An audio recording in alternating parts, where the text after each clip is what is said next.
بسم الله الرحمن الرحيم. الحمد لله رب العالمين وبه نستعين، والصلاة والسلام على إمام غر الميامين وعلى آله وصحبه أجمعين، أما بعد. فأعوذ بالله من الشيطان الرجيم. يقلب الله الليل والنهار إن في ذلك لعبرة لأولي الأبصار. وقال الحق سبحانه وتعالى: إن في خلق السماوات والأرض واختلاف الليل والنهار لآيات لأولي الألباب. اللہ عز و جلال ہم سب کے خالق و مالک اور رازق ہیں. وہی پوری کائنات کے مدبر ہیں، قادر مطلق ہیں. اللہ تعالیٰ نے جس طرح انسانوں میں اور انسانوں کے رنگ، نسل، اوصاف، حالات میں اختلاف رکھا ہے کہ سب لوگ ایک جیسے نہیں، اور اس میں بھی اللہ تعالیٰ کی ایک نشانی ہے. اسی طرح اللہ عز و جلال نے موسموں کے تغیر میں بھی، جن کو اللہ نے عقل دی ہوتی ہے، فہم دی ہوتی ہے، بصیرت دی ہوتی ہے، دانش کے مالک ہوتے ہیں، ان کے لیے سبق رکھا ہے، عبرت رکھی ہے. کس طرح گرمی کا موسم، پھر سردی کا موسم، پھر بہار اور خزاں کا موسم، ان چار موسموں سے انسان گزرتا ہے اور شاید یہ سمجھتا ہے کہ زندگی کا ایک طریقہ ہے. رب تعالیٰ نے ان موسموں کے تغیر میں بھی بہت بڑے سبق رکھے. درس تو آپ نے سن لیا، اور میری چاہت تو تھی کہ میرے بہت ہی محترم بھائی اس درس کو لمبا کرتے اور ان کی گفتگو ہم سنتے، لیکن کچھ وقت ابھی باقی ہے. ہم رسول اللہ صلی اللہ علیہ وسلم کی رہنمائی جو سردی کے موسم میں آپ نے مسلمانوں تک پہنچائی کہ کون کون سے تغیرات اس موسم میں آتے ہیں اور ایک مسلمان کو کن کن پریشانیوں کا سامنا ہوتا ہے، اور اس کا حل شریعت نے کیا پیش کیا ہے. سب سے پہلے تو یہ بات سمجھنا ضروری ہے کہ سردی اور گرمی آتی کیوں ہے. ہر چیز کا کوئی سبب ہوتا ہے. آپ صلی اللہ علیہ وآلہ وسلم نے فرمایا، اور اس صحیح بخاری کی روایت ہے: اشتکت النار الی ربها. جہنم نے اپنے رب سے شکایت کی. فقالت، اور وہ کہنے لگی: ربی اکل بعضی بعضا. اے میرے رب، میرا بعض حصہ بعض کو کھائے جا رہا ہے. فأذن لها بنفسين. تو اللہ عز و جلال نے جہنم کی اس شکایت پر اسے اجازت دے دی کہ وہ 2 سانس لے لیا کرے. بعض ایسی چیزیں ہیں جہاں انسان کی عقل پرواز نہیں کرتی، وہاں صرف ایمان لانا یہی مومن کی ذمہ داری ہے. کس طرح سورج غروب ہونے کے بعد صحیح مسلم کی روایت کے مطابق اللہ کے عرش کے نیچے سجدہ ریز ہوتا ہے. کہاں پہلا آسمان، دوسرا اور تیسرا اور چوتھا، 7 آسمانوں کے اوپر. اور اللہ عز و جلال فرماتے ہیں جاؤ دوبارہ سے طلوع ہو جاؤ.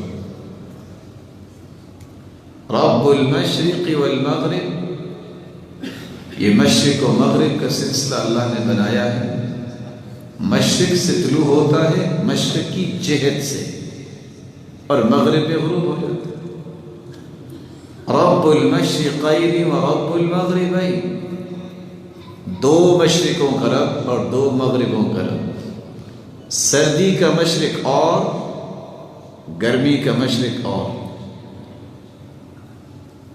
سردی کا مغرب اور گرمی کا مغرب اور۔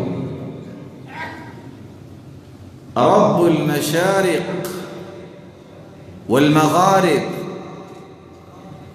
بہت سارے مشرقوں کا اللہ رب ہے اور بہت سارے مغربوں کا اللہ رب ہے۔ مفسرین کی رائے کے مطابق ہر روز سورج نئے مشرق سے طلوع ہوتا ہے اور نئے مغرب میں غروب ہوتا ہے۔ یہ قیامت کا دن ہوگا کہ اللہ عز و جلال کا حکم ہوگا سورج کو کہ آج تمہیں وہاں سے طلوع ہونا ہے جہاں غروب ہوئی۔ جس طرح یہ ساری چیزیں جو احادیث میں آئی ہیں، میرا اور آپ کا ایمان ہونا چاہیے یہ اس زبان اطہر سے نکلی ہیں باتیں جس جیسی سچی زبان اللہ نے دنیا میں کسی کو عطائی ہی نہیں، بلکہ پوری کائنات کی صداقت جہاں ختم ہوتی ہے وہاں سے محمد مصطفیٰ کی صداقت کا آغاز ہوتا ہے۔ رسول اکرم صلی اللہ علیہ وآلہ وسلم نے فرمایا کہ جہنم کی شکایت پر اللہ نے اسے اجازت دی کہ 2 سانس لے لیا کرو، نفس فی الشتاء و نفس فی الصیف، ایک سانس تم سردی میں لے لیا کرو اور ایک سانس تم گرمی میں لے لیا کرو۔ فأشد ما تجدون من الحر وأشد ما تجدون من الزمهرير، یہ جو سخت سردی آپ محسوس کرتے ہیں یا سخت گرمی آپ محسوس کرتے ہیں، یہ جہنم کے سانس کی وجہ سے ہے۔ جب وہ سانس باہر کو نکالتی ہے تو گرمی آ جاتی ہے، جب وہ اندر کو سانس لے کے جاتی ہے تو سردی آ جاتی ہے۔ اور آپ صلی اللہ علیہ وسلم نے اس لیے فرمایا تھا سخت گرمی کے موسم میں ابردوا بالظہر، ظہر کو ٹھنڈا کر کے پڑھا فإن شدة الحر من فیح جہنم، کہ گرمی کی سختی یہ جہنم کے جوش کی وجہ سے۔ آپ صلی اللہ علیہ وآلہ وسلم نے جو رہنمائی دی ہے گرمی اور سردی کے موسم کے متعلق، اسی کے تناظر میں سردی کا موسم اس وقت گرمی کو ختم کر کے دوبارہ ہم اس کا استقبال کرنے کے لیے تیار ہیں۔ جس طرح گرمی کا موسم اللہ تعالیٰ نے بنایا ہے، سردی کا موسم بھی اللہ تعالیٰ نے بنایا ہے۔ یہاں یہ رک کے یہ بات سمجھنی چاہیے کہ اللہ نے جو نظام بنایا ہے زندگی کے اندر اس پہ اعتراض نہیں ہونا چاہیے، کیونکہ کسی بھی موسم پہ یا کسی بھی اس طرح کے اللہ جلال کے بنائے ہوئے نظام پہ جو اعتراض کریں گے یہ سراسر اللہ پہ اعتراض ہے، کیونکہ اللہ جلال فرماتے ہیں وَأَنَا الدَّهْرُ أُقَلِّبُ اللَّيْلَ وَالنَّهَارَ، میں زمانہ ہوں،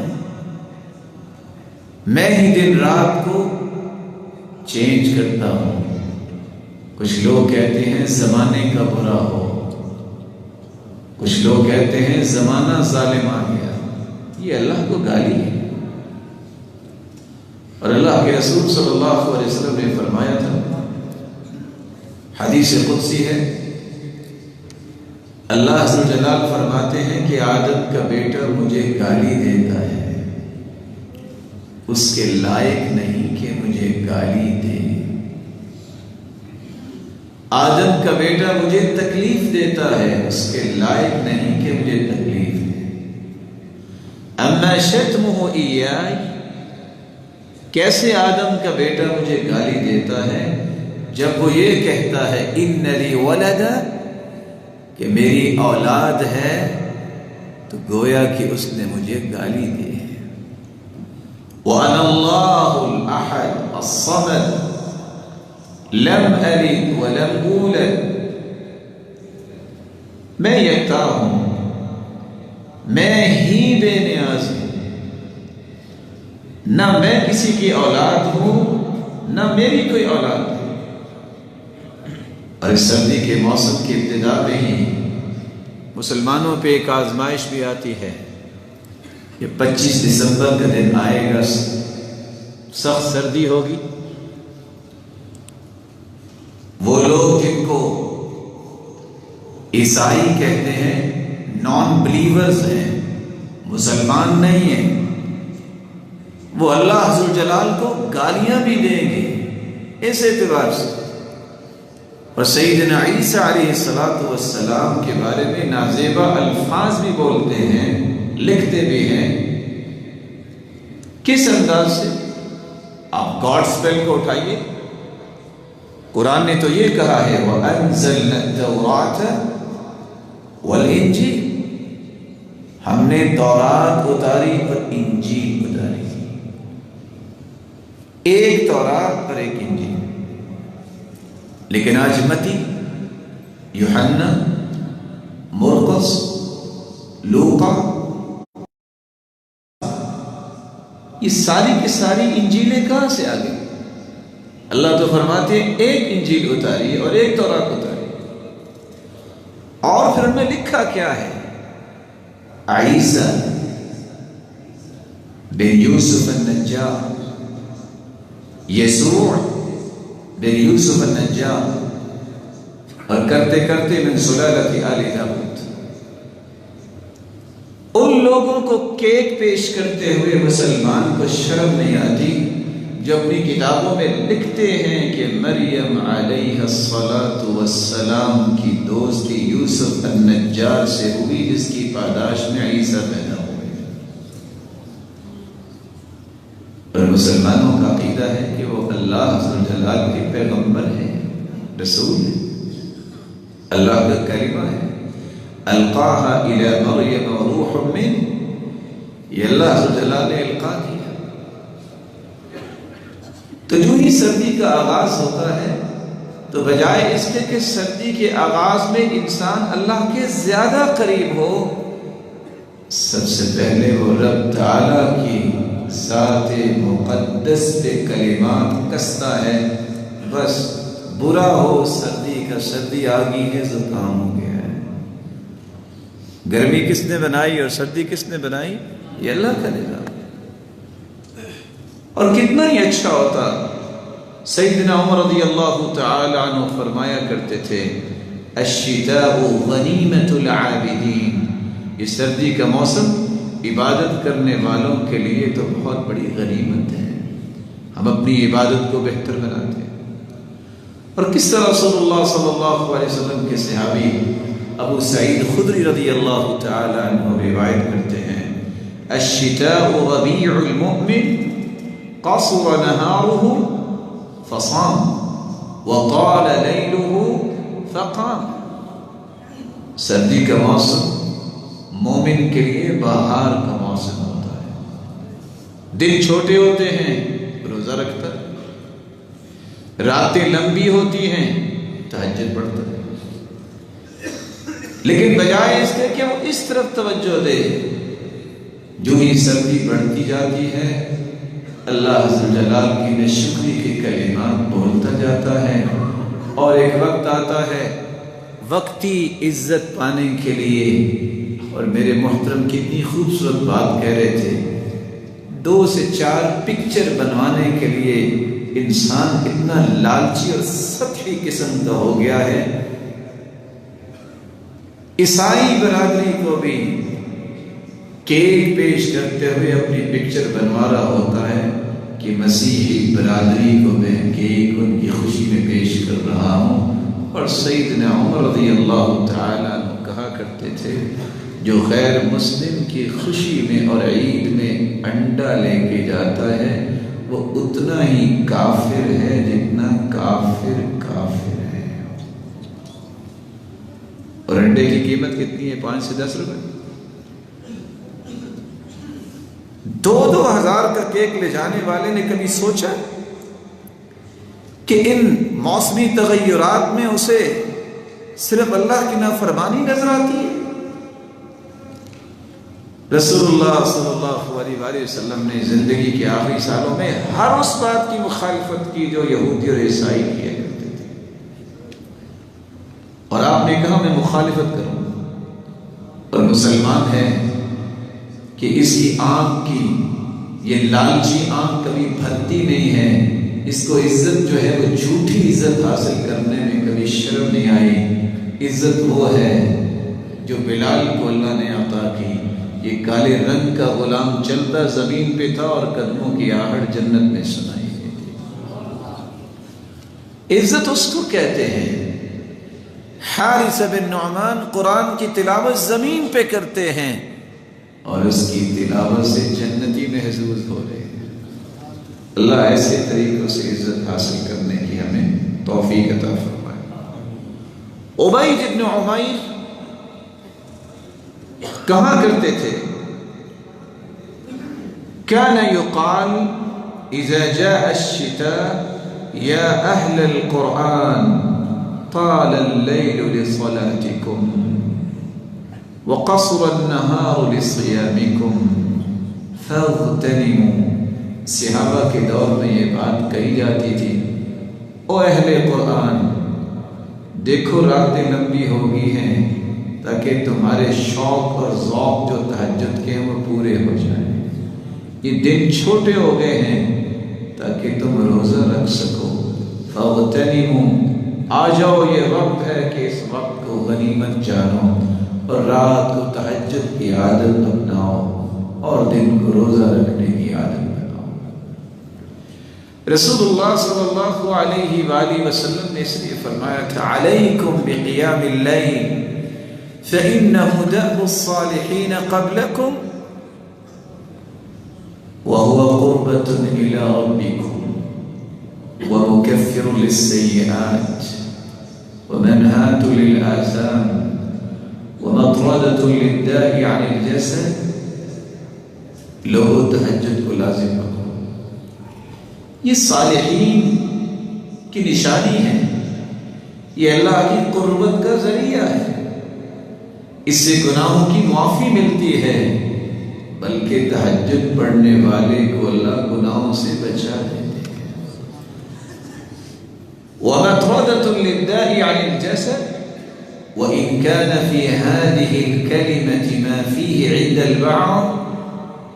تہجد پڑھنے والا اللہ تعالیٰ اس کی جسمانی بیماریوں کو دور فرما دیتے ہیں. اللہ ذوالجلال مجھے اور آپ کو توفیق سے نوازے. سردی کے موسم میں تغیرات کیا آتے ہیں؟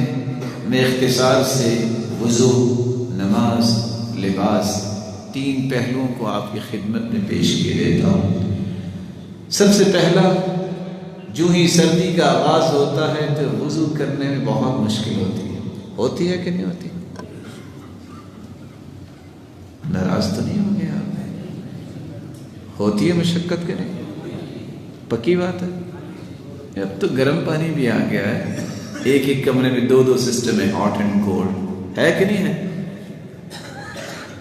لیکن رسول اللہ صلی اللہ علیہ وسلم نے فرمایا الا ادلکم علی ما یمحو اللہ به الخطایا ویرفع به الدرجات. میرے صحابہ میں آپ کو ایک ایسی بات نہ بتاؤں جس کے ذریعے اللہ عز و جلال گناہوں کو معاف کر دیں اور تمہارے درجات کو بلند کر دیں. صحیح مسلم کی روایت کے اگلے الفاظ یہ ہیں، صحابہ کرام نے آگے سے جواب دیا اللہ کے رسول کیوں نہیں، درجے بلند ہو جائیں، گناہ معاف ہو جائیں، اور کیا چاہیے؟ قال اسباغ الوضوء في المكاره وكثرة الخطى إلى المساجد وانتظار الصلاة بعد الصلاة فذلكم الرباط. درجوں کی بلندی چاہتے ہو، گناہوں کی معافی چاہتے ہو تو سخت سردی میں مشقت تو ہوگی، یہ کام ناگوار تو گزرے گا، لیکن باوجود اس کے کہ سردی میں ٹھٹھرتے تم نظر آ رہے ہو، لیکن وضو مکمل کرنا. وضو کو مکمل کرو گے، گناہ بھی معاف ہوں گے اور درجے بھی بلند ہوں گے. کثرت الخطا الی المساجد. سوچو کہ کیا کروں، گھر میں نماز پڑھوں کہ مسجد جاؤں، دھند بھی ہے، سردی بھی ہے، کیا کروں؟ جتنے قدم اٹھاؤ گے تحط احداهما الاخرى وترفع والاخرى ترفع درجہ. ایک قدم اٹھے گا گناہ معاف ہوں گے، دوسرا اٹھے گا درجے بلند ہوں گے. جتنے بھی کثرت سے قدم اٹھاؤ گے اتنے زیادہ درجے بلند ہو جائیں گے. رسول اللہ صلی اللہ علیہ وآلہ وسلم نے یہاں ایک تنبیہ فرمائی ہے. صحابی بیان کرتے ہیں سفر میں ایک مرتبہ ہم پیچھے رہ گئے، تھوڑی دیر کے بعد آپ صلی اللہ علیہ وآلہ وسلم بھی تشریف لے آئے. عصر کا وقت تھا، ہم نے جلدی جلدی وضو کیا، پاؤں کا کچھ حصہ خشک رہ گیا. تو آپ صلی اللہ علیہ وآلہ وسلم نے جب یہ دیکھا کہ پاؤں مکمل نہیں دھویا گیا تو آپ نے بلند آواز سے یہ تنبیہ فرمائی، وَيْلٌ لِلْأَعْقَابِ مِنَ النَّارِ. جن کی ایڑیاں خشک ہیں یا مکمل نہیں دھوئی گئی ان کے لیے جہنم ہے. تو ہمیں سب سے پہلا کام یہ کرنا ہے، اپنے وضو کو مکمل کرنا ہے. اور شریعت کی آسانی کو یاد رکھیے کہ کس طرح آپ مکمل کریں. اگر آپ کے لیے اتنی مشقت ہو گئی ہے، اور میرا نہیں خیال کہ اس علاقے میں کوئی برف باری ہوتی ہے، آپ پوچھیے ان سے جن علاقوں میں برف باری ہوتی ہے. رسول اکرم صلی اللہ علیہ وآلہ وسلم کے بارے میں امام بخاری رحمۃ اللہ علیہ نے صحیح بخاری میں باب باندھا ہے کہ آپ وضو کے اعضاء ایک ایک مرتبہ بھی دھو سکتے ہیں، دو مرتبہ بھی دھو سکتے ہیں، اور تین مرتبہ بھی دھو سکتے ہیں. اور بعض اعضاء کو 2 مرتبہ اور بعض اعضاء کو 3 مرتبہ اللہ کے رسول نے دھویا ہے. آپ واقعتاً کسی ایسے علاقے میں ہیں کہ وہاں ہاتھ پہ پانی ڈالنا ہی مشکل ہو گیا ہے، تو آپ 3 کی بجائے توضأ النبی صلی اللہ علیہ وسلم مرتن. صحیح بخاری کی اس روایت کی روشنی میں آپ 1 مرتبہ بھی اپنے تمام اعضاء کو 1 مرتبہ بھی دھو لیں گے تو آپ کا وضو مکمل ہو جائے. امام مالک رحمۃ اللہ علیہ نے تو بڑی اچھی توجیہ کی ہے. وہ کہا کرتے تھے کوئی عالم 1 مرتبہ بھی دھو لے تو اس کا وضو مکمل ہے، لیکن جو وضو کی ان ترتیبات کو نہیں جانتا اس کو 3 مرتبہ ہی دھونا چاہیے. یہ فرق رکھا ہے علم والے اور غیر علم والے کے درمیان امام مالک رحمۃ اللہ علیہ. تو سردیوں میں ہمیں وضو مکمل کرنا ہوگا. زیادہ مشقت ہے تو اعضاء کو کتنی مرتبہ دھوئیں؟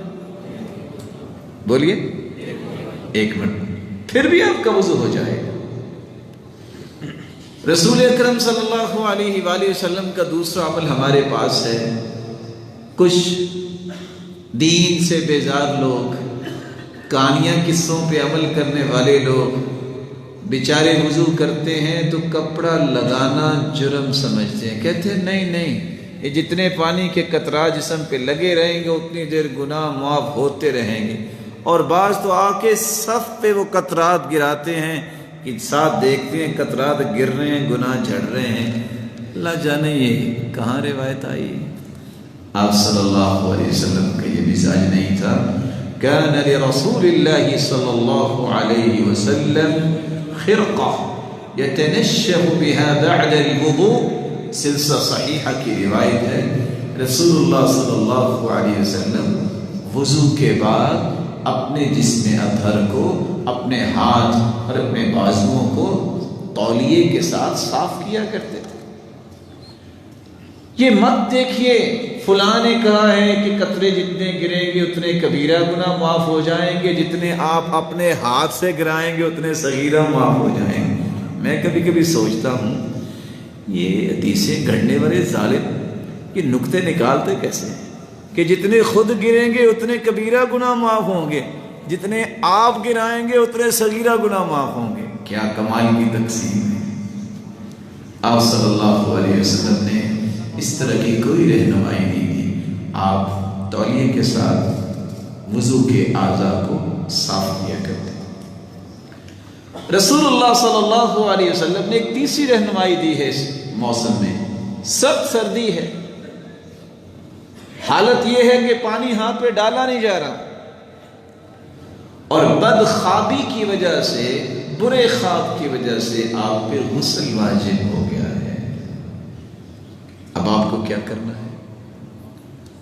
اگر آپ غسل کرتے ہیں تو ہو سکتا ہے کہ اگلے 2-4 گھنٹے کے بعد جنازے کا اعلان ہو جائے، اور اگر آپ غسل نہیں کرتے تو نماز رہ جائے گی۔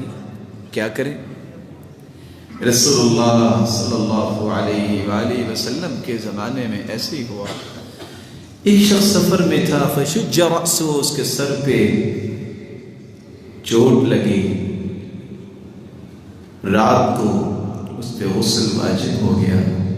سوال پوچھتا ہے پوچھنے والا، کیا غسل ضروری ہے؟ جواب دینے والوں نے سوچا ہی نہیں اور کہہ دیا کہ غسل واجب ہے، اس کے بغیر تو کام نہیں چلے گا۔ فاغتسل فمات، اس نے غسل کیا اور وہ فوت ہو گیا۔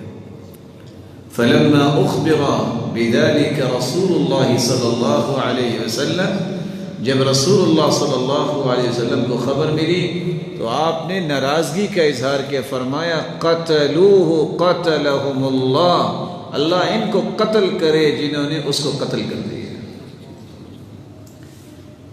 ایک بندے کے بارے میں جو غلط فتویٰ آیا اس کا نتیجہ کیا نکلا؟ فوت ہو گیا۔ اس لیے فتوے میں ہر وقت انسان کو احتیاط برتنی چاہیے۔ اور امام مالک تو کہا کرتے تھے جب بھی کوئی فتوے کی بات آتی ہے تو مجھے محسوس ہوتا ہے میں جہنم کے کنارے پہ کھڑا ہوں، اگر صحیح ہوا تو بچ جاؤں گا، نہیں تو اندر گر جاؤں گا۔ اللہ مجھے اور آپ کو یہ باتیں سمجھنے کی توفیق عطا فرمائے۔ رسول اللہ صلی اللہ علیہ وآلہ وسلم کے صحابی، غزوہ ذات السلاسل کی بات ہے، صحابی رسول عمرو بن عاص رضی اللہ تعالی عنہ فرماتے ہیں، احتلمت فی لیلۃ باردۃ شدیدۃ البرد، سخت ٹھنڈی رات تھی اور میں بدخوابی کی وجہ سے مجھ پہ غسل واجب ہو گیا، محتلم ہو گیا۔ فاشفقت علی نفسی ان اغتسلت ان اہلک، مجھے بہت ڈر لگا کہ اگر میں نے غسل کر لیا تو میں تو ہلاک ہو جاؤں۔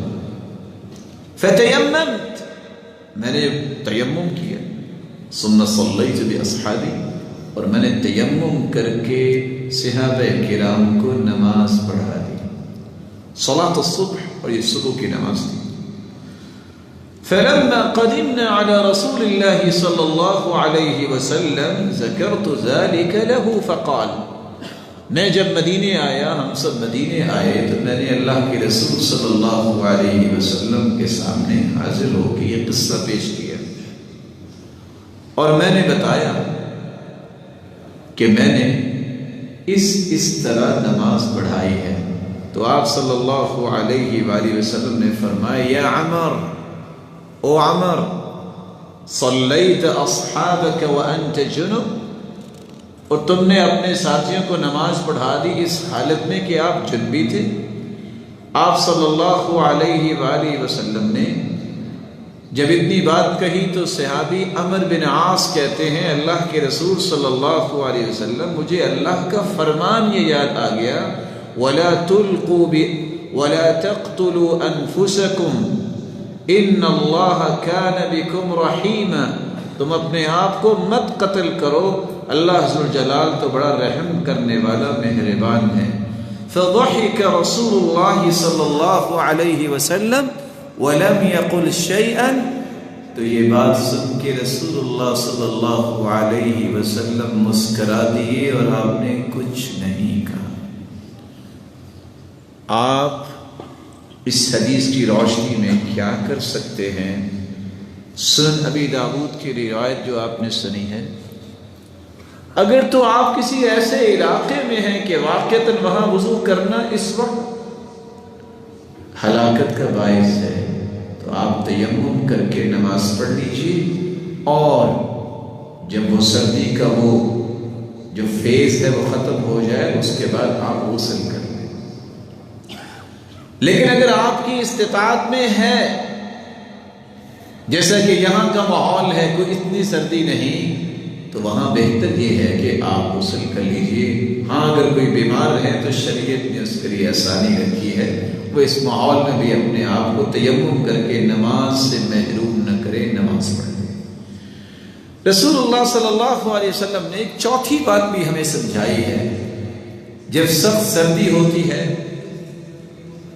جرابیں بھی پہننی پڑتی ہیں، موزے بھی پہننے پڑتے ہیں۔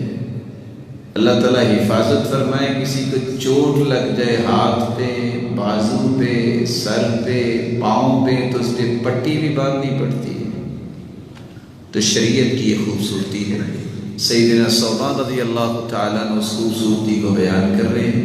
بعث رسول اللہ صلی اللہ علیہ وسلم سریۃً، آپ صلی اللہ علیہ وآلہ وسلم نے ایک جنگی دستہ بھیجا۔ فَأَصَابَهُمُ الْبَرْدُ، اور اس سریے میں جو شامل تھے، جو جنگی دستے میں، ان کو سردی لگ گئی۔ رسول اللہ صلی اللہ علیہ وآلہ وسلم کے پاس آئے، آپ صلی اللہ علیہ وسلم سے سوال کیا، تو آپ صلی اللہ علیہ وسلم نے فرمایا أَمَرَهُمْ أَن يَمْسَحُوا عَلَى الْعَصَائِبِ وَالتَّسَاخِينِ، آپ پٹیوں پہ مسح کر سکتے ہیں، اور پاؤں کو گرم رکھنے والی وہ چیز جو جراب ہو یا موزہ ہو، اس پہ بھی آپ مسح کر سکتے ہیں۔ کیسے مسح کر سکتے ہیں؟ اگر آپ نے باوضو ہو کے اس کو پہنا ہے۔ یہاں یہ پریشانی امت کو پھر لاحق ہو جاتی ہے۔ اللہ سے دعا ہے کہ پریشان امت سے ہمارا نام نکال دے، ہر وقت اللہ کے فیصلوں پہ مطمئن ہونے والوں میں ہمارا نام لکھ دے۔ امت کو پریشانی کیا ہوتی ہے کہ میرے بڑے نے تو یہ کہہ دیا تو حدیث کو کیوں مانوں؟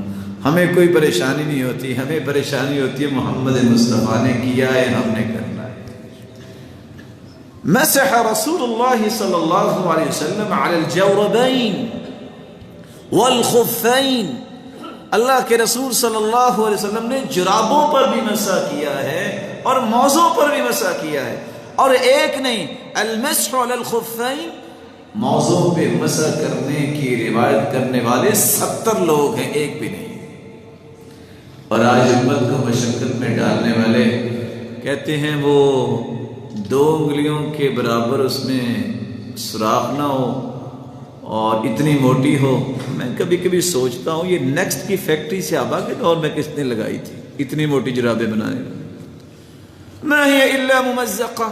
بریدہ کہتے ہیں کہ صحابہ کے موزے بھی پھٹے پرانے ہوتے تھے اور وہ مسح کر لیا کرتے تھے، باریک جراب پہ نہیں ہوگا، موٹی جراب پہ ہوگا۔ کمال کی بات ہے، یہ تقسیم کہاں آئی ہے ہمیں تو آج تک نظر نہیں آئی۔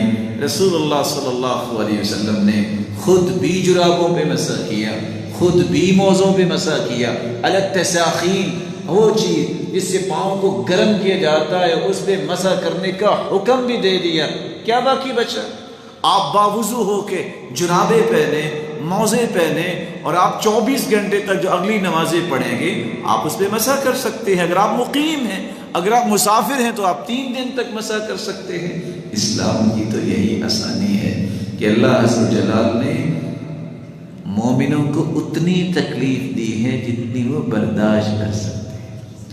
اور یاد رکھیں کہ یہاں تقبلوا رخصہ التي رخص لكم، اس رخصت کو قبول کیجئے جس رخصت کو اللہ نے تمہیں دیا ہے۔ ان اللہ یحب ان یؤتی رخص کما یکرہ ان یؤتی معاصی. اللہ تعالیٰ رخصتوں کو قبول کرنے کو اسی طرح پسند فرماتی ہیں جس طرح نافرمانی کرنے کو ناپسند کرتے ہیں. تو اللہ عز و جلال کی دی ہوئی رخصتوں کو قبول کرنا چاہیے. اور قرآن بھی کہتا ہے فاستقم کما امرت، یہ نہیں کہا فاستقم کما رغبت. اس طرح مستقیم ہو جاؤ جس طرح اللہ نے حکم دیا. جس طرح تمہاری چاہت ہے مستقیم ہونے کی اس طرح نہیں، جس طرح اللہ نے حکم دیا ہے. تو رسول اللہ صلی اللہ علیہ وآلہ وسلم جرابوں پہ بھی مسح کیا کرتے اور موزوں پہ بھی مسح کیا کرتے. یہاں ترمذی پڑھنے والے بیٹھے ہوں گے. کون کون ہے جس نے ترمذی پڑھی ہوئی؟ ہاتھ اٹھائیے گا. ماشاء اللہ.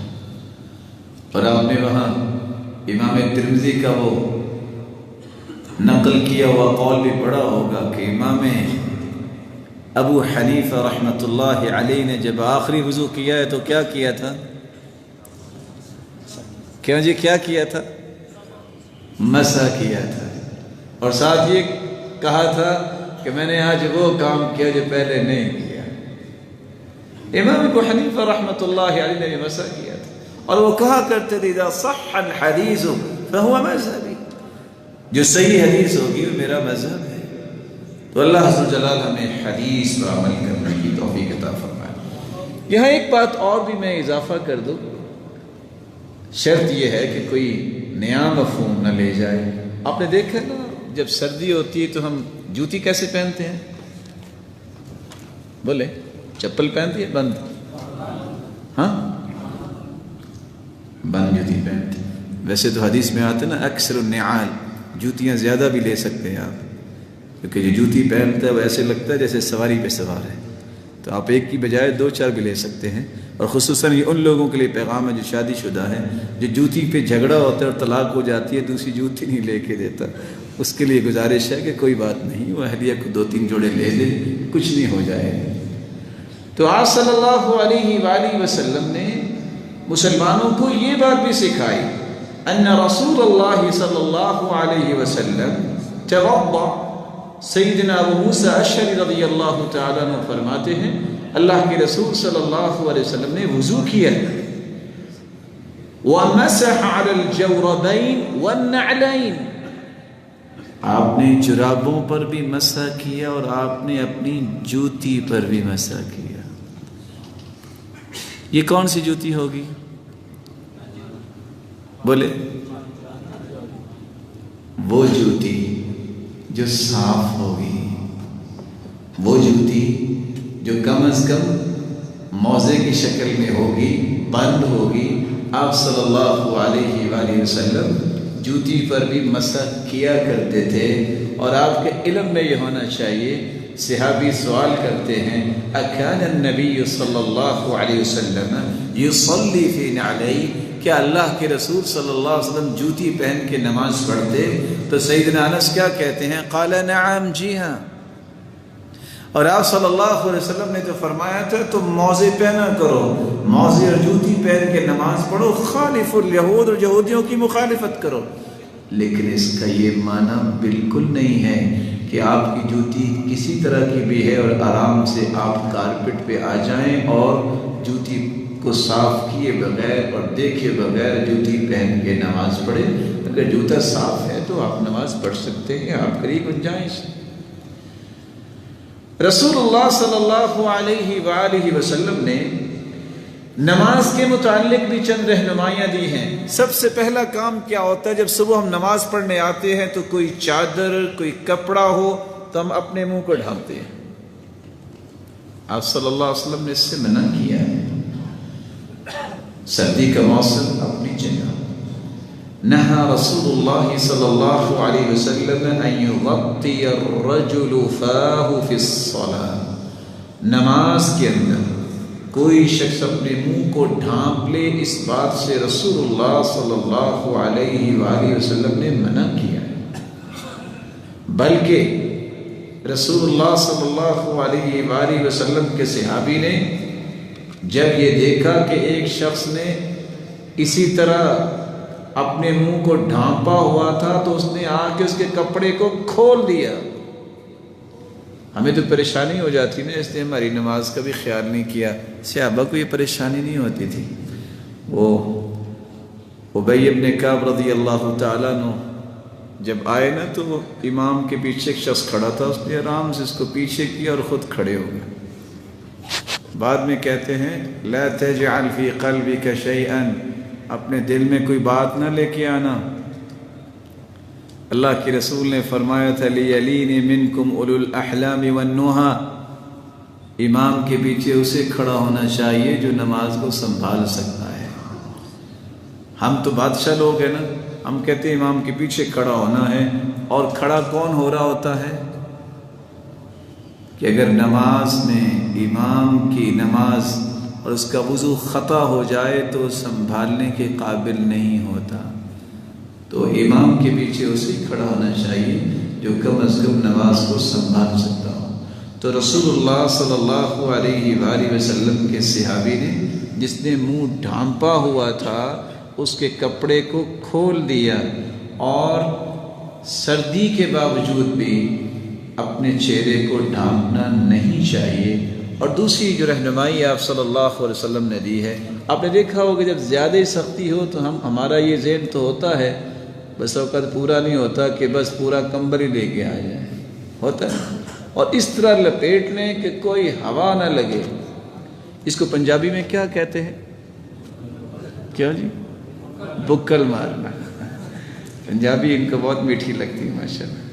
تو رسول اللہ صلی اللہ علیہ وآلہ وسلم نے اس بات سے بھی منع کیا ہے کہ آپ نماز پڑھ رہے ہوں تو اس انداز کی بکر شریف مت ماریں کہ آپ کے ہاتھ ہی نہ نکل سکے۔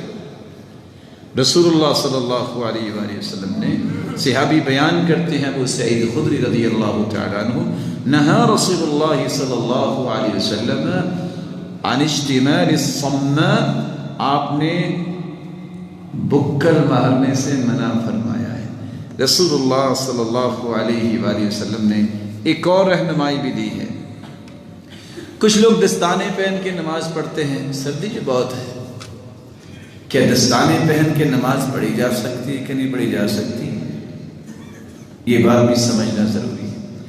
آپ صلی اللہ علیہ وآلہ وسلم کے بارے میں سیدنا عبداللہ بن عباس روایت کرتے ہیں، امر النبی صلی اللہ علیہ وسلم ان یسجد علی 7 اعضاء، اللہ کے رسول صلی اللہ علیہ وسلم کو حکم دیا گیا کہ وہ 7 چیزوں پہ، 7 اعضاء پہ سجدہ کریں، اور دوسری روایت میں آتا ہے علی 7 اعظم، 7 ہڈیوں پہ سجدہ کیا جائے۔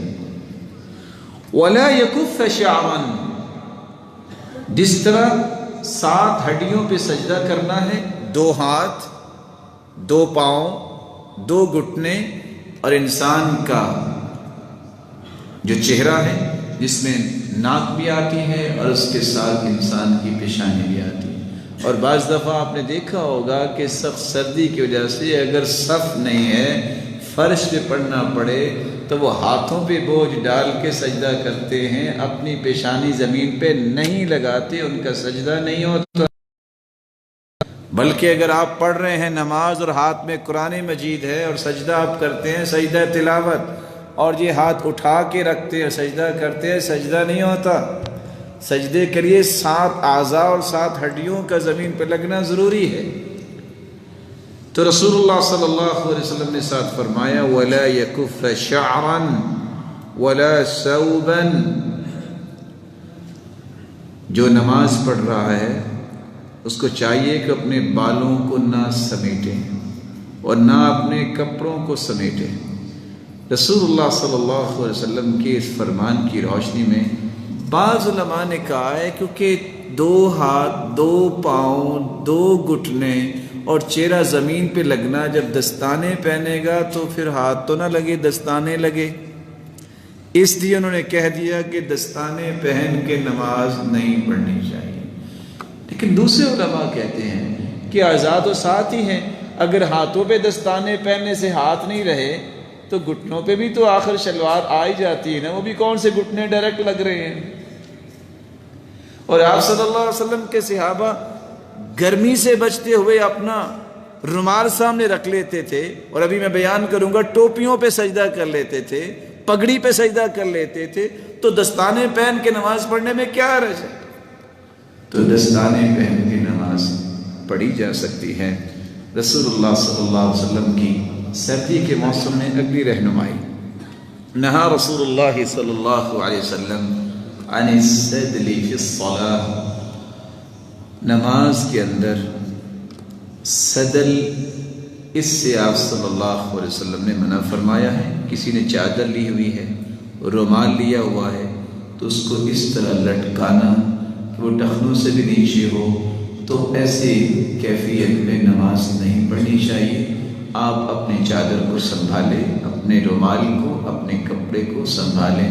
اگرچہ ترمذی کی شرح میں اس کی مختلف کیفیات لکھی ہیں، اور ترمذی پڑھنے والوں نے اپنے مشائخ سے وہ 7 کیفیات سنی ہوں گی۔ آپ صلی اللہ علیہ وآلہ وسلم نے سدل سے منع فرمایا ہے۔ سردیوں کے اندر جو 5ویں کیفیت نماز میں ہے، آپ پگڑی اور ٹوپی پہ بھی سجدہ کر سکتے ہیں۔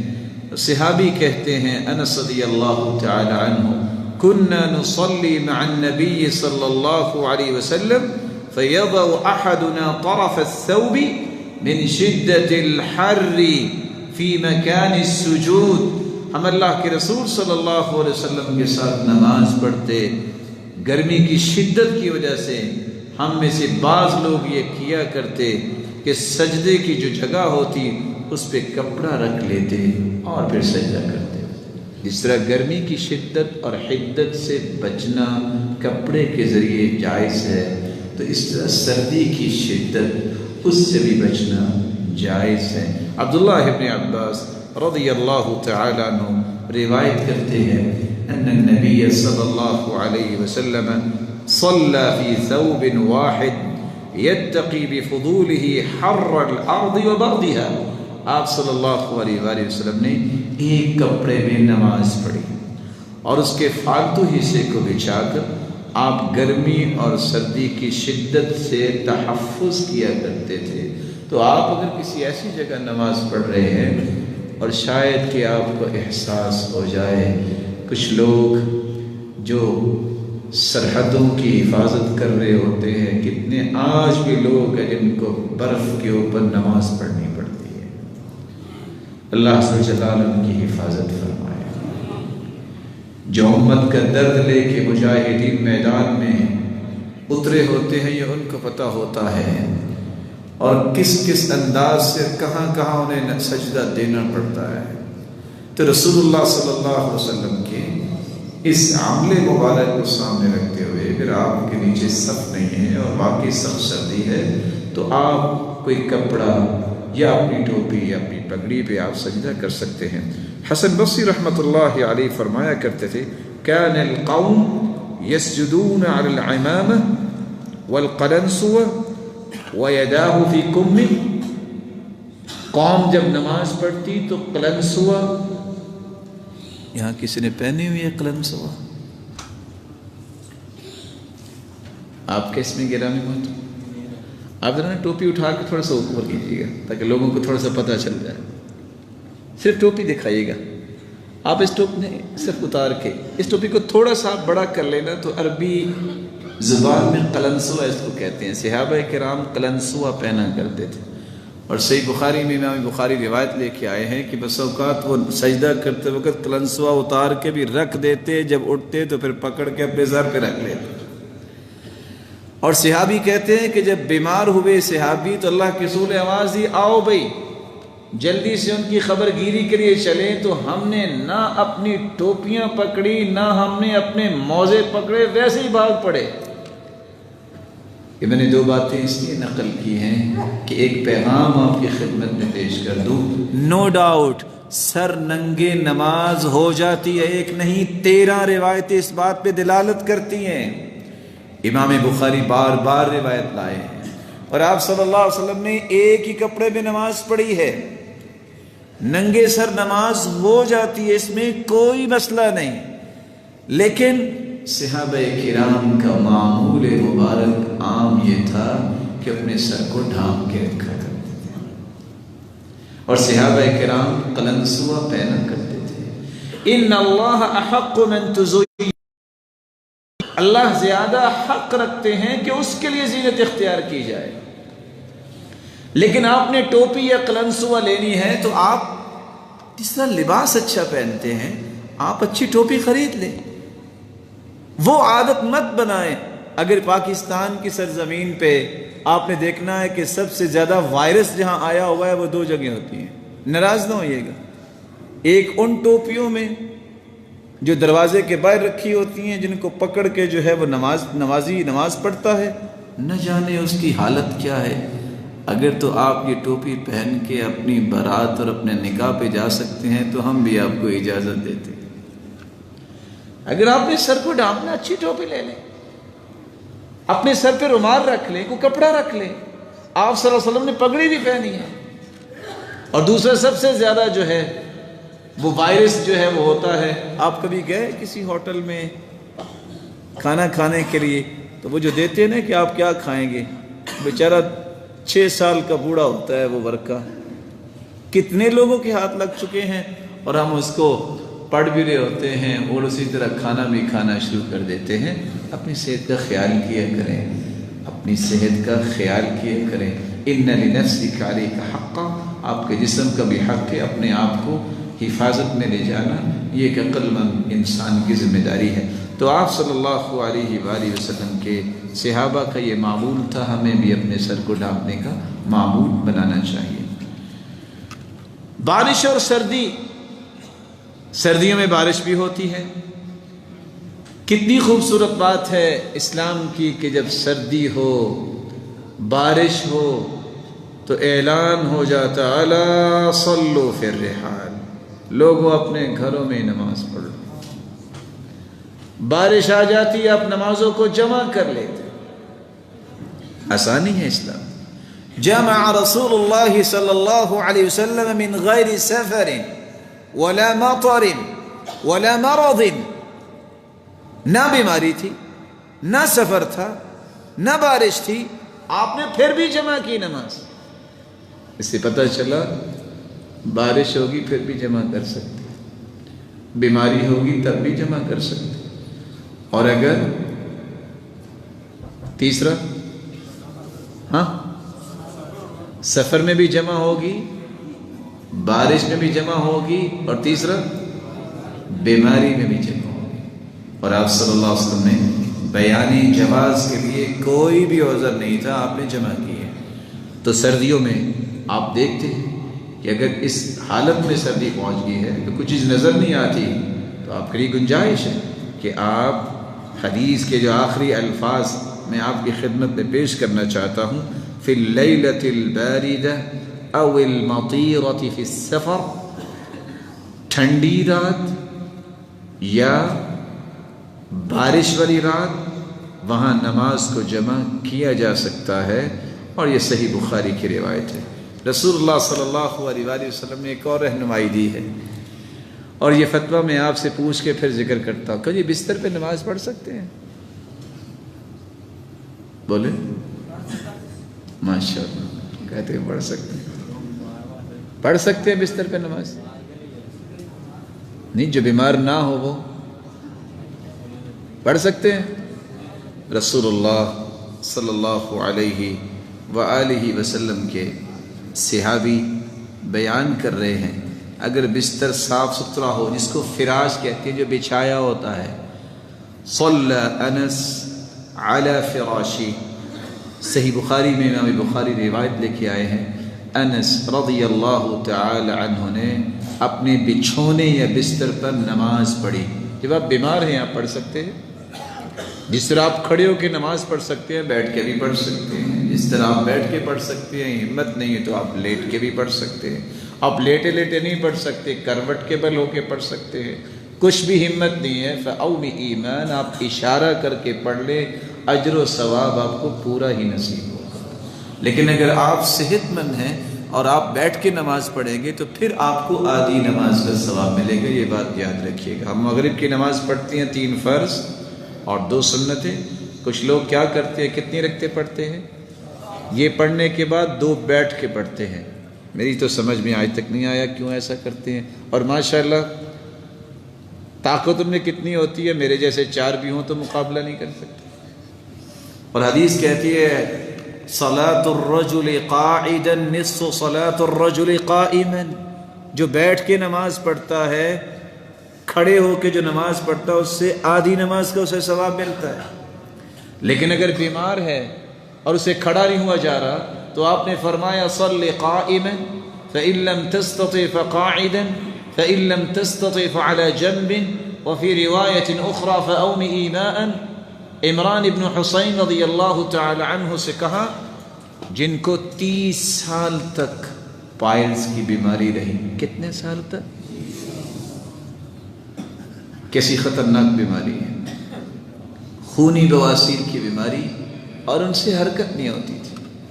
لیکن 30 سال کے اندر انہوں نے کسی کے سامنے رو کے نہیں دکھایا. لا بکا ولا شکا ولا تذمر، نہ شکایت کی اللہ تعالیٰ کی، نہ کسی کو رو کے دکھایا ہے.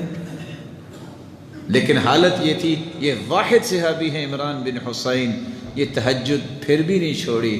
تہجد کے وقت وضو کر کے فارغ ہوتے تو فرشتے ان سے مصافحہ کیا کرتے تھے.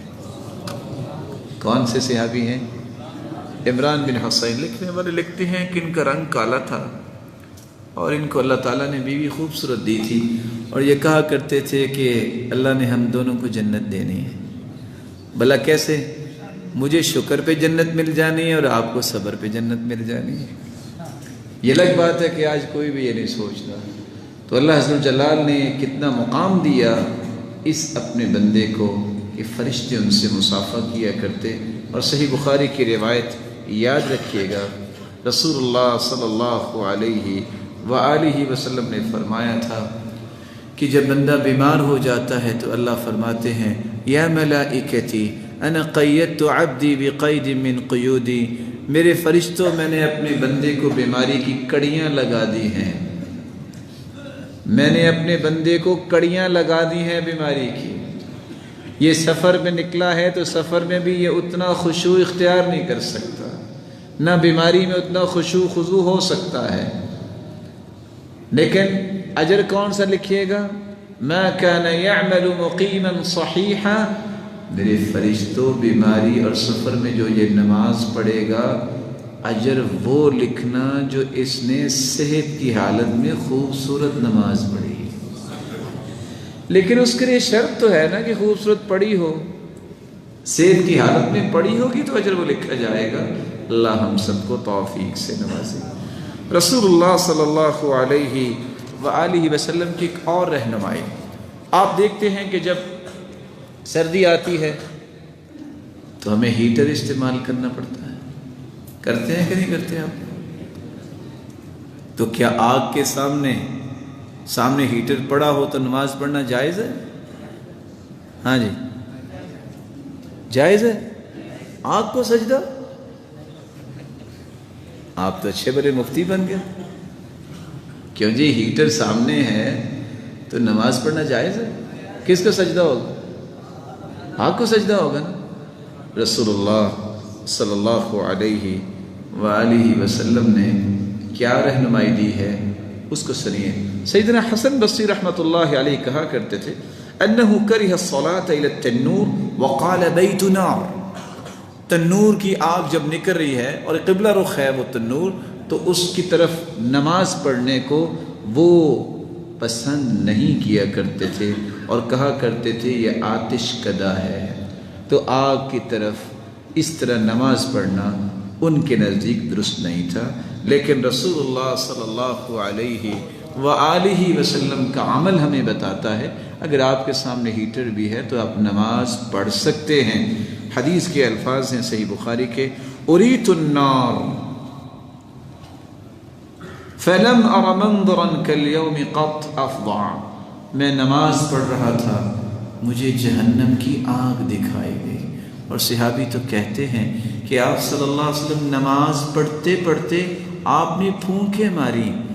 تو صحابہ نے پوچھا اللہ کے رسول پھونکیں کیوں مار رہے تھے؟ تو آپ صلی اللہ علیہ وسلم نے فرمایا اس خوف سے کہ کہیں آگ کی شعلے جو ہیں وہ آپ تک نہ پہنچ جائیں. تو آپ صلی اللہ علیہ وآلہ وسلم کے صحابی ایک دوسری روایت میں بیان کرتے ہیں، یا رسول اللہ رأیناک تناولت شیئا فی مقامک ثم رأیناک تکعکعت، اللہ کے رسول آپ نماز پڑھ رہے تھے تو ہم نے دیکھا کہ آپ تھوڑا سا آگے کچھ چیز لینے کے لیے بڑھے ہیں، اور پھر ہم نے دیکھا کہ آپ پیچھے ہٹے ہیں۔ کہا جب میں آگے بڑھا تھا تو مجھے وہ خوشے نظر آئے تھے انگوروں کے، اگر میں لے آتا تو ساری زندگی وہ ختم نہ ہوتے، جب میں پیچھے ہٹا تھا تو مجھے آگ دکھائی گئی تھی۔ تو آپ صلی اللہ علیہ وسلم نے نماز جاری رکھی، تو سامنے اگر ہیٹر ہے یا اس طرح کی کوئی انگیٹھی رکھی ہوئی ہے تو آپ نماز پڑھ سکتے ہیں۔ اور تیسری روایت کے الفاظ جو امام بخاری صحیح بخاری میں لے کے آئے ہیں، عُرِضَتْ عَلَيَّ النَّارُ وَأَنَا أُصَلِّي، مجھ پہ آگ پیش کی گئی اور میں نماز پڑھ رہا تھا۔ تیسرا اور آخری نقطہ میں آپ کی خدمت میں پیش کرنے جا رہا ہوں، جب سردی کا موسم آتا ہے تو ہم لباس بھی کون سا پہنتے ہیں؟ بولیے، گرم لباس۔ اور گرم لباس خریدنے کے لیے ہم اسپیشل 2 سے 4 سے 6 لوگ مل کے جاتے ہیں، عورتیں بھی اور مرد بھی، بس یہ آج جانا ہے، اور وہاں سے خریدتے کون سا ہے؟ یہ برانڈ کہاں کا ہے؟ اچھا یہ جی جاپان کا ہے۔ یہ کہاں سے ہے؟ ہالینڈ کی جیکٹ ہے۔ اور یہ کہاں سے ہے؟ نو ڈاؤٹ آپ خرید سکتے ہیں، لیکن میں آپ کو جو بتانا چاہتا ہوں کہ غیر مسلم کا یہ لباس جو لوگ خریدتے ہیں، بازاروں کا رخ کرتے ہیں اور پھر اسی طرح اس کو استعمال کرتے ہیں، نہیں، اس کو دھو کے استعمال کرنا چاہیے۔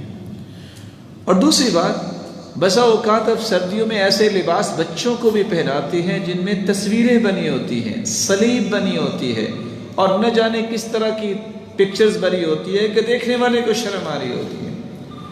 آپ صلی اللہ علیہ وسلم کا مزاج مبارک یہ تھا، كان اذا رأى في بيته تصاليب قطعها، آپ کو اگر گھر میں بھی کوئی صلیب کا نشان بنتا نظر آتا تو آپ اس کو توڑ دیتے۔ مت ایسا لباس اپنے بچوں کو پہنائیے جس پہ ڈاگی بنا ہوا ہے، جس پہ بھالو بنا ہوا ہے۔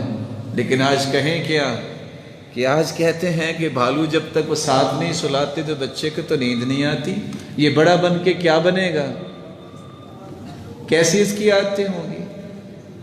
اور آج کل تو اس سے بھی دنیا آگے چلے گی، کہتے ہیں جی کیا کریں، بس وہ گئے تھے تو وہاں ضد کی تو ہم نے یہ 60,000 کا جو ہے یہ ڈاگی کا بچہ خریدا ہے۔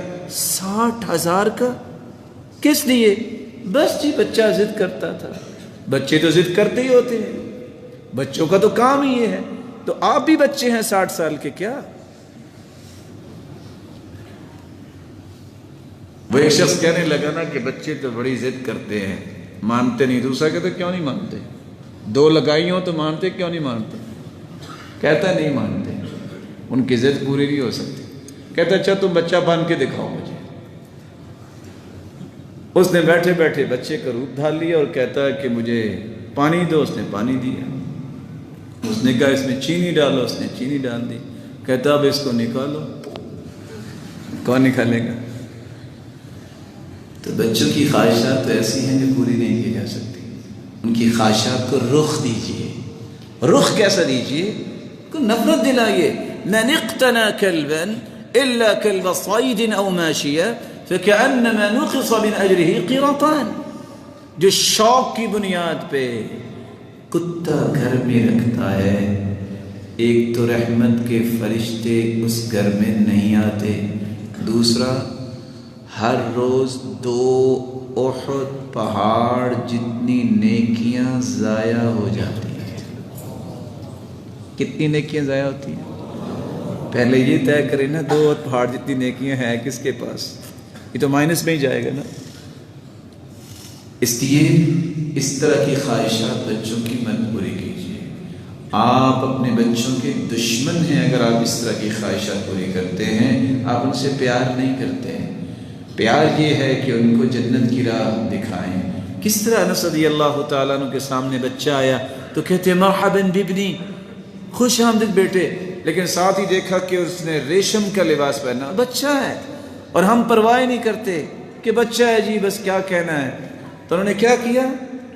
اس کپڑے کو پکڑا، فشقھا، اور پھاڑ کے کہا کہ جاؤ اپنی ماں کے پاس سے کہو فَلْتُلْبِسُكَ غَيْرَهَا، اس کو کہو کہ کوئی اور پہنائے، ریشمی لباس مردوں کے لیے جائز نہیں ہے۔ اور ہم وہاں فتویٰ کیا لگاتے ہیں؟ ان کا اخلاق ہی اچھا نہیں ہے۔ اخلاق اس کو کہتے ہیں کہ آپ حرام سے بچو، اجتناب المحارم، طلب الحلال، توسعۃ للعیال، یہی تو اخلاق ہے کہ حرام سے بچا جائے، حلال کی طلب کی جائے، گھر والوں پہ وسعت کی جائے۔ چھوٹا سا بچہ ہے، کس طرح خوش آمدید کہا، بال ایک جگہ سے لمبے ہیں دوسری جگہ چھوٹے ہیں، اس کے بالوں سے پکڑ کے جھنجھوڑا، کہا اترکوہ کلہ او احرقوہ کلہ، یہ سارے مونڈ دو، یہ سارے چھوڑ دو، بال بچوں کے برابر ہونے چاہیے۔ ہم کہتے ہیں بس یہ بچہ ہے نا، لیکن آج کل وہ 6 سالہ تو بچہ ہوتا ہے، آج 50 سالہ بچے بھی اپنے بالوں کے ڈیزائن ایسی کرتے ہیں، سٹیپس بناتے ہیں، اور بسا اوقات کہہ رہے ہوتے ہیں یہ تو پیالہ کٹ ہے، اور پتہ نہیں کیا کہتے ہیں کہ فوجی کٹ ہے۔ رسول اللہ صلی اللہ علیہ وسلم کے صحابی کیا کہتے ہیں؟ نہا رسول اللہ صلی اللہ علیہ وسلم عن القزع، آپ نے قزع سے منع کیا ہے، اور شراح لکھتے ہیں لأنها طریقۃ اليہود، یہ یہودیوں کا طریقہ ہے، کہیں سے بال بڑے کہیں سے چھوٹے۔ میری محبت کا انداز یہ ہونا چاہیے کہ مجھے اس پیغمبر کے بال تو پسند آنے چاہیے۔ اللہ عز و جلال ہمیں یہ آداب سیکھنے کی توفیق عطا فرمائے۔ سردیوں میں تیسرا جو لباس کا پہلو آتا ہے، سردی سے بچنے کے لیے ہم لمبا لباس استعمال کرتے ہیں، بس اوقات ان حدود کو بھی ہم کراس کر جاتے ہیں۔ ما اسفل من الكعبین من الازار ففی النار، جس کی ٹخنوں سے نیچے کوئی کپڑا ہوگا تو اس کا ٹھکانہ جہنم ہوگا اگر وہ توبہ نہیں کرتا۔ آپ لمبا لباس پہنیں، کوئی حرج نہیں، لیکن ٹخنوں سے اونچا ہی ہونا چاہیے۔ اور تعجب ہے، وائل ابن حجر سردیوں کے موسم میں مدینہ میں گئے ہیں، وائل ابن حجر سردی میں گئے ہیں، اور وہ کہتے ہیں وَكَانُوا يَرْفَعُونَ أَيْدِيَهُمْ تَحْتَ أَرْضِيَتِهِمْ، صحابہ کو دیکھا کہ انہوں نے سردی کی وجہ سے چادریں بھی لی ہوئی تھی، لیکن سردی کے باوجود چادریں لی ہوئی تھی، پھر بھی وہ چادروں کے نیچے سے بھی رفع الیدین کیا کرتے تھے۔ اور یہ 6 مہینے پہلے کی بات ہے جب آپ صلی اللہ علیہ وسلم دنیا سے چلے گئے۔ پھر آپ صلی اللہ علیہ وسلم کے بارے میں راوی کیا بیان کرتے ہیں؟ فَمَا زَالَتْ تِلْكَ الصَّلَاةُ حَتَّى لَقِيَ اللَّهُ، زندگی کی آخری نماز بھی اللہ کے رسول صلی اللہ علیہ وسلم نے رفع الیدین کے ساتھ ہی پڑھی۔ اور 210 روایتیں جس بات کے بارے میں منقول ہوں، اور ایک بندہ جو ہے وہ سوچے ہی نہ کہ میں نے نماز کیسے پڑھنی ہے، اپنی منمانی کی نماز تو پھر اللہ قبول نہیں کریں گے۔ نماز تو وہ قبول ہوگی جو اس حدیث کی روشنی میں ہوگی، صلو کما رأیتمونی اصلی، میرے صحابہ نماز اس طرح پڑھو جس طرح نماز مجھے پڑھتے تم دیکھتے ہو۔ موسم سرما کے حوالے سے چند باتیں آخر میں بیان کر کے بات کو ختم کرتا ہوں۔ ہماری ذمہ داری یہ ہے کہ ان مسائل کو سمجھیں اور اس کے مطابق اپنے اعمال کو درست کر لیں۔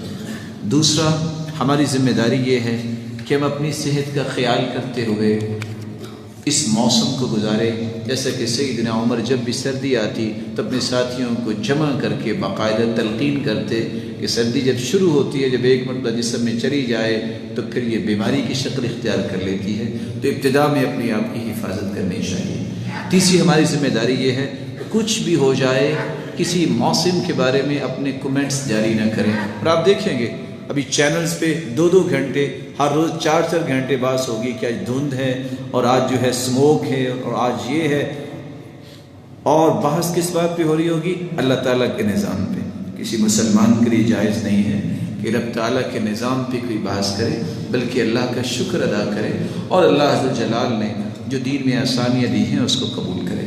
چوتھی ہماری ذمہ داری یہ ہے، جس طرح میں نرم اور ملائم بستر پہ سونا پسند کرتا ہوں، اور سخت سردی میں اپنے آپ کو ڈھانپنا پسند کرتا ہوں، اور سردی سے بچاؤ کے لیے موٹا لباس پسند کرتا ہوں، اور اچھا بستر پسند کرتا ہوں، تو بینگ اے مسلم، ایک مسلمان ہونے کے ناطے سے میرے بھائی، ہمیں اپنے ان کمزور بھائیوں کا بھی خیال کرنا چاہیے، ان مسکینوں کا، ان یتیموں کا، ان ضرورت مندوں کا، اور یہ بہت بڑا عیب ہے کہ ایک مسلمان خوشی سے اپنی زندگی کے لیل و نہار گزارے اور اس کے پڑوسی کے پاس بستر بھی نہ ہو۔ اور کتنے مسلمان ایسے ہیں کہ ایک مسلمان کی تو ہر کمرے میں ہاٹ اینڈ کولڈ دو سسٹم ہوں، اور ایک مسلمان اس کے گھر میں پانی بھی نہیں ہے، اور اس کی جوان بیٹیاں دوسرے سے تیسرے سے چوتھے گھر صرف پانی لینے کے لیے جاتی ہیں۔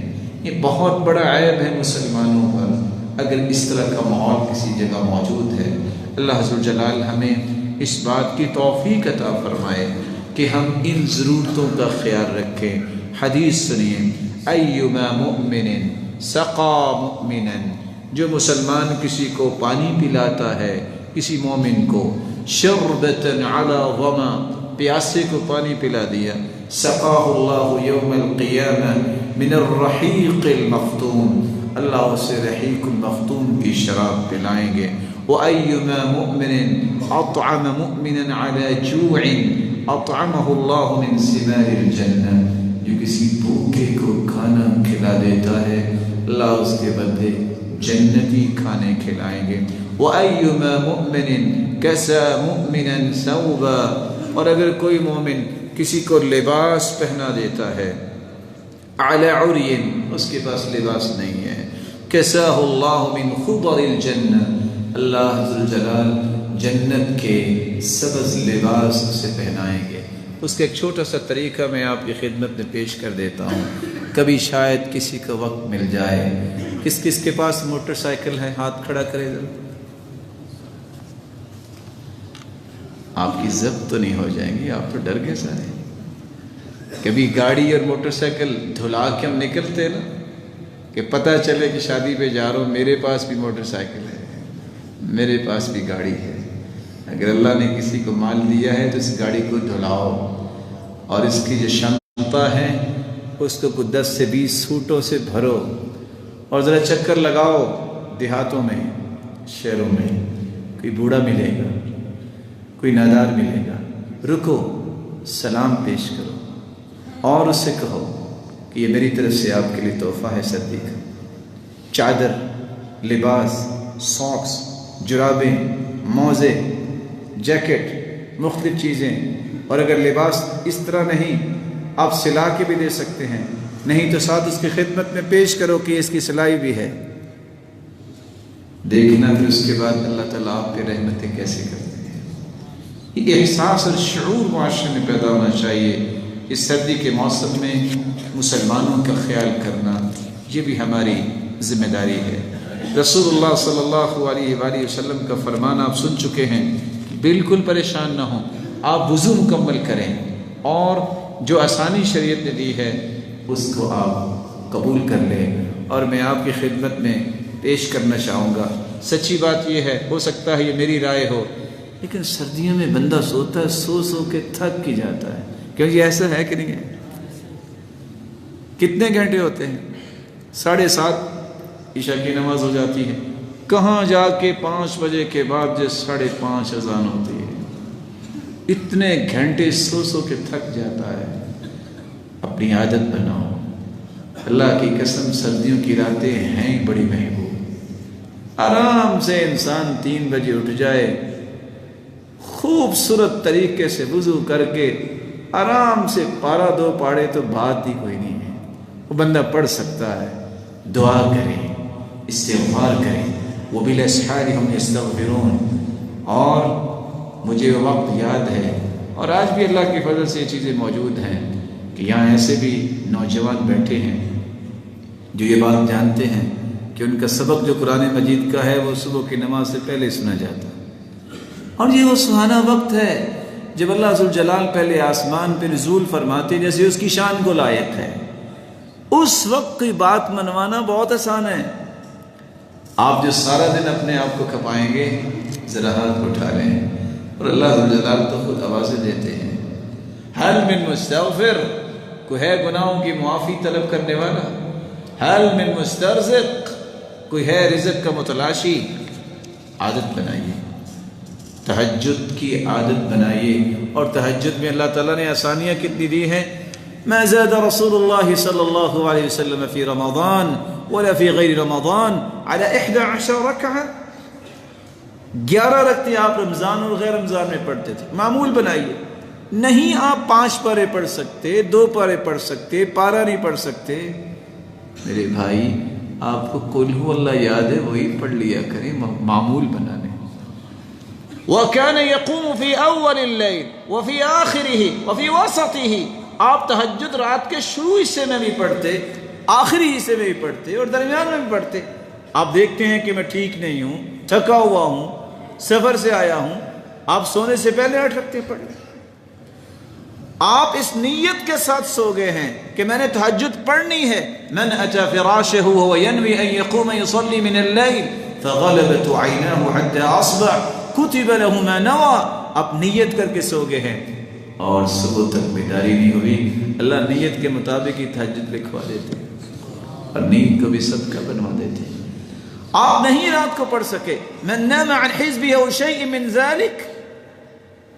رات کو آپ نے طے کیا کہ میں نے 1 پارہ پڑھنا ہے، نہیں بیدار ہو سکے. سورج نکلنے کے بعد آپ 11 کی بجائے 12 رکعتیں زور تک پڑھ لیں. سورج نکلنے کے بعد زور تک آپ کی تہجد ہی کنسیڈر ہوگی. 5واں طریقہ اوتروا یا اہل القرآن. اے اہل قرآن وطر پڑھا کرو. علماء نے یہ بھی لکھا ہے کہ اجعلوا آخر صلاتکم باللیل وطرا. رات کی آخری نماز وطر ہونی چاہیے. جب وطر پڑھتا ہے قیامت کو اس کو بھی تہجد گزاروں کی صف میں کھڑا کیا جائے گا. ومن صلى العشاء في جماعة كان كقيام نصف ليلة ومن صلى العشاء والفجر في جماعة كان كقيام ليلة. جو عشاء کی نماز پڑھ کے سوتا ہے آدھی رات کا قیام سے نصیب ہو جاتا ہے. جو فجر اور عشاء کی دونوں نمازوں کو با جماعت پڑھتا ہے رات کے قیام کا ثواب اللہ اس سے بھی عطا کر دیتا ہے. اللہ عز و جلال ہم سب کے نصیبے میں فرمائے. رسول اللہ صلی اللہ علیہ وآلہ وسلم کے صحابی عبداللہ ابن مسعود فرمایا کرتے تھے الغنیمۃ الباردہ. ٹھنڈی غنیمت کون سی؟ الصوم فی الشتاء. سردیوں میں روزہ رکھنا. مرحبا بالشتاء. اور یہ کہا کرتے تھے خوش آمدید سردی. کس لیے؟ تنزل فیہ البرکہ. برکتیں نازل ہوتی ہیں. ویطول فیہ اللیل للقیام. رات کو لمبا قیام کرنے کا موقع ملتا ہے. ویقصر فیہ النہار للصیام. دن چھوٹے ہوتے ہیں اور روزہ رکھنا آسان ہے. رسول اللہ صلی اللہ علیہ وسلم نے فرمایا ما من عبد یصوم یوما فی سبیل اللہ الا باعد اللہ بذلك اليوم وجهه عن النار 70 خریفا. جو اللہ کی راہ میں ایک روزہ رکھتا ہے 70 سال سفر کیا جائے تو کتنا سفر طے ہوگا؟ کیوں جی اگر 70 سال 120 کی رفتار سے سفر ہو تو کتنا سفر طے ہوگا؟ کوئی ہے ریاضی میں ماہر بیٹھا؟ یہ سارے میرے طرح کمزور ہی ہیں. 70 سال جتنا سفر طے کرو گے ایک روزہ اللہ کی راہ میں رکھنا. یہ نفلی روزے کی بات ہو رہی ہے. اتنا اللہ جہنم سے اس انسان کو دور کر دیں گے.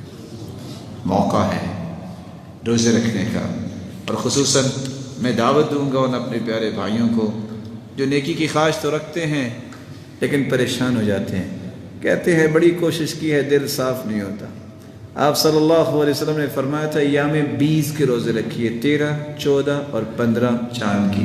فائدہ کیا ہوگا؟ یذہبن وحر القلوب.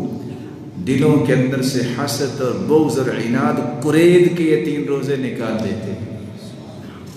دل کو صاف کر دیتے ہیں. اور دل کی صفائی جس انسان کو حاصل ہو جائے اس سے بڑا کوئی بھی انسان خوش نصیب نہیں. اور اب جانتے ہیں وہ قصہ جو سعد رضی اللہ تعالی عنہ کے متعلق ہیں. 30 سال کی عمر میں یہ مسلمان ہوئے اور 36 سال کی عمر ابھی نہیں ہوئی تھی کہ یہ فوت ہو گئے. اسلام کی حالت میں صرف 6 سال کے لگ بھگ گزارے. لیکن جب یہ فوت ہوئے تو ان کی روح کے استقبال میں اللہ کا عرش جھوم اٹھا تھا اور ان کے جنازے میں 70,000 فرشتے شامل ہو گئے تھے اور ان کو جنت کی بشارت دنیا میں ہی دے دی گئی تھی۔ اور سبب کیا تھا؟ وہ کہا کرتے تھے لا اجد غلا لأحد من المسلمین، میں نے کبھی اپنے دل میں کسی مسلمان کے بارے میں کوئی بھی غل، کوئی حسد اور کینہ نہیں پایا۔ ولیس فی قلبی غمر، میرے دل میں کسی مسلمان کے بارے میں کوئی گرا نہیں ہے۔ ولا احسد على شيء ولا احسد على احد على شيء اعطاه الله اياه، میں نے آج تک کسی کے ساتھ حسد نہیں کیا۔ اللہ ذوالجلال ہم سب کو پیارا دل نصیب فرمائے، اس میں اللہ اور اس کے رسول کی محبت ہو، اور اللہ ذوالجلال ہمیں وہ عمل کرنے کی توفیق عطا فرمائے جس سے اس کی رضا نصیب ہو، جس طرح اللہ کے گھر میں جمع ہے۔ اللہ ذوالجلال ہم سب کو جنت الفردوس میں جمع فرمائے۔ وآخر دعوانا الحمد للہ رب العالمین۔ یہ چند سوالات ہیں، تشریف رکھیے گا۔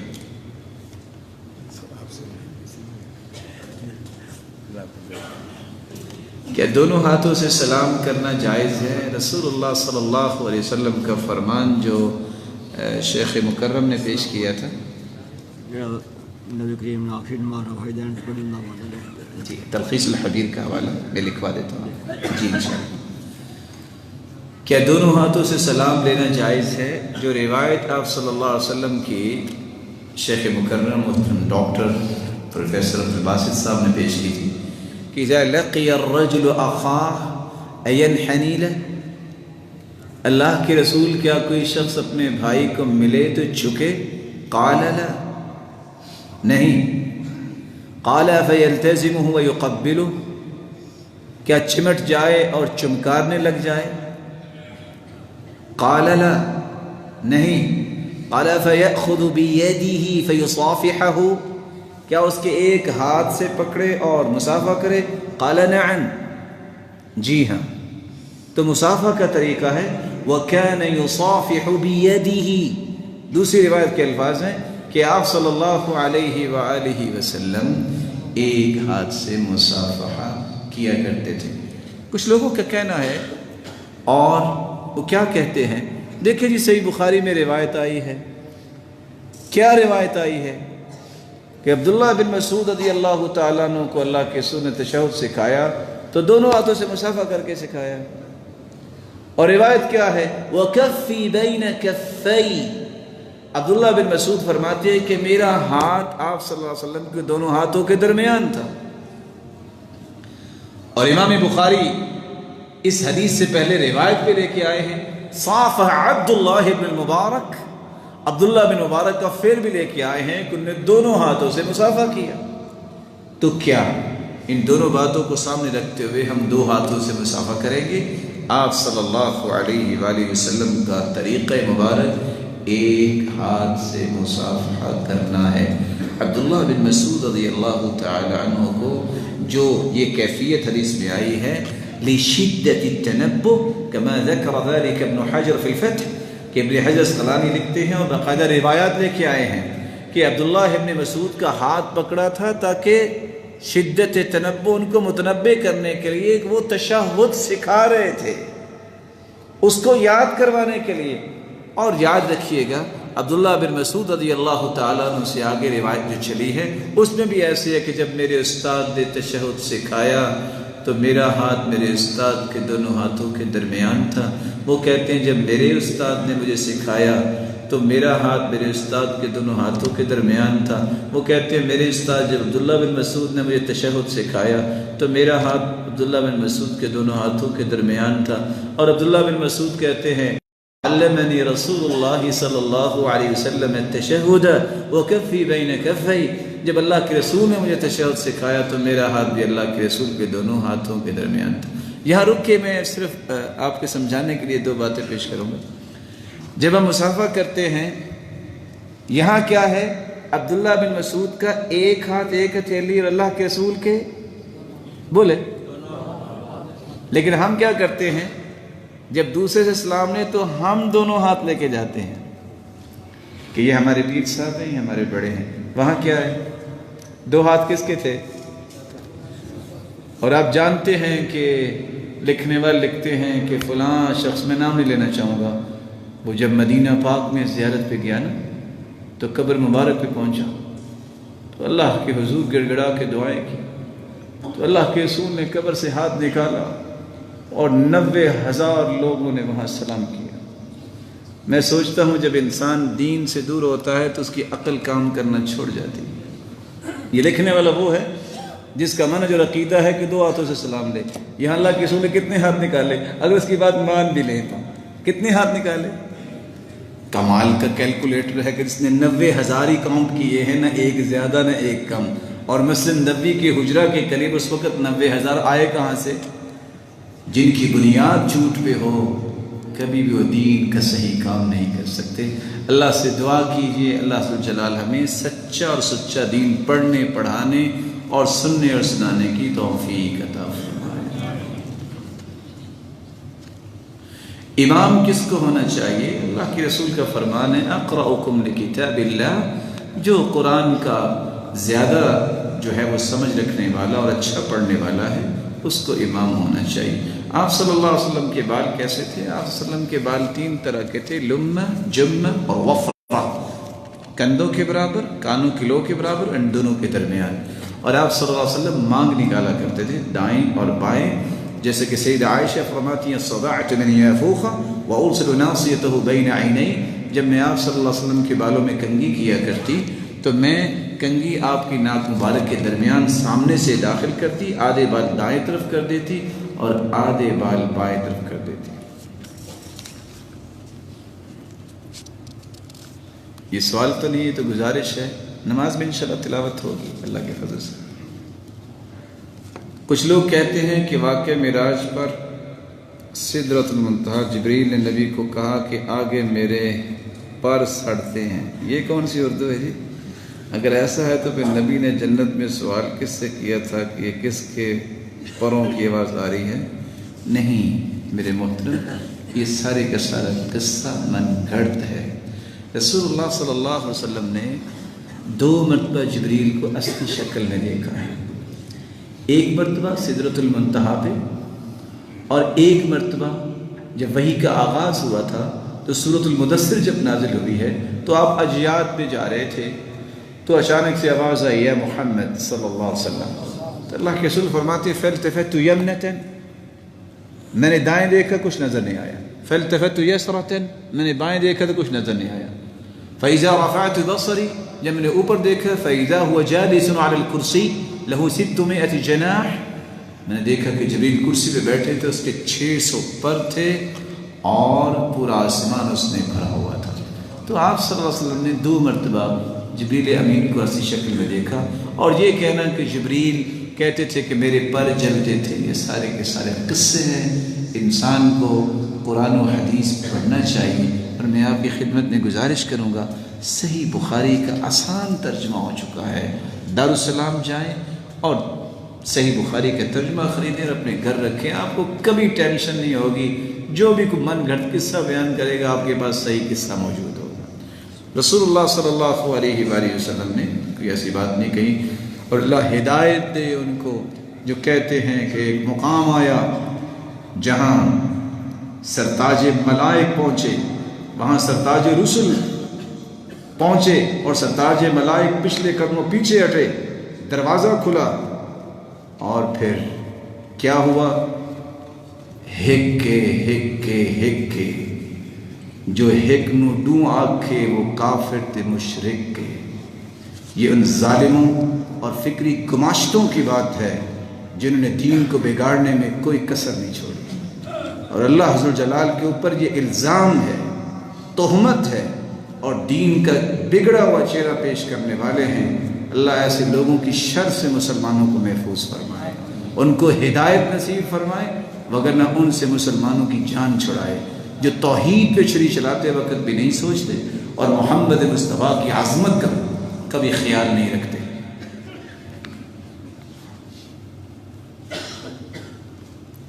جب امام سورۃ فاتحہ کے بعد سورۃ البقرہ کی آخری آیت پڑھتے ہیں تو مقتدی آمین کہنا جائز ہے، اس کے بارے میں کوئی صحیح روایت نہیں ہے۔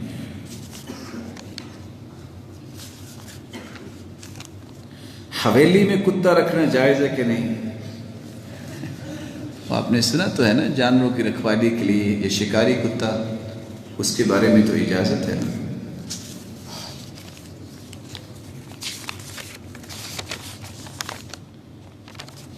یہ خالی صفائی بتا رہا ہے کہ اب وضو کیجیے اور انشاءاللہ ہم نماز پڑھیں گے۔ اللہ ذو جلال آپ سب کو بہت برکتوں سے نوازیں۔